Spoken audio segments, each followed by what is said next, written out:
Հայկական ընկերությունը ցանցային ենթակառուցվածքների կյանքը 100 անգամ արագացնում է։ Ծրագիրը պատրաստ է, օգտագործողներ ունի, բայց պետք է աշխարհին ավելի շատ ցուցադրի, պահանջարկ ձևավորի։ Անհրաժեշտ գումարի համար մասնակցում են նորարարության դրամաշնորհային մրցույթին։ Այս պահին ունենք արդեն երկու օգտագործող, մեկը Եվրոպայում, մեկը Ռուսաստանում ու Լյուքսեմբուրգում, ու այդ օգտագործողներից մեկը իր նախկին Cisco եւ Juniper-ից բաղկացած մոտ $2 միլիոն ինֆրաստրուկտուրան փոխարինել է մեր լուծումով ամբողջությամբ։ Նորարարությանն ուղղված համաֆինանսավորվող դրամաշնորհային մրցույթին դիմաց 80 ընկերություններից 24-ն են անցել եզրափակիչ փուլ։ Ծրագրերը հիմնականում ճարտարագիտության, էլեկտրոնիկայի, այսինքն արհեստական ինտելեկտի, մեծ տվյալների հետ աշխատանքներին են վերաբերվում, բավական ամբիցիոզ ծրագրեր են։ Եվրոմիությունը ինքը մինչև 9 ստարտափների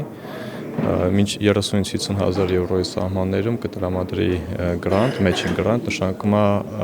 գրանտը ստանալու համար պետք է նաև իրանք այդ չափի ներդրում ինչ-որ ուրիշ աղբյուրներից նաև ներգրավել։ Եվս 14 թիմ եզրափակիչ փուլ է անցել գիտական եւ տեխնոլոգիական ձեռներեցության ծրագրի մրցույթով։ Այս ծրագրի նպատակն է աջակցել սկսնակ ձեռներեցներին եւ նորարարության զարգացմանը Հայաստանում։ Հաղթողներին 2017-ից 19 թվականների ընթացքում կհատկացվի մինչև 10 դրամաշնորհ, յուրաքանչյուրը մինչև 15,000 եվրո։ Հաղթողների անունները հայտնի կդառնան մայիսի 5-ին։ Լիլիթ Ասլանյան, Արմեն Շահոյան, ժամը լրատվական։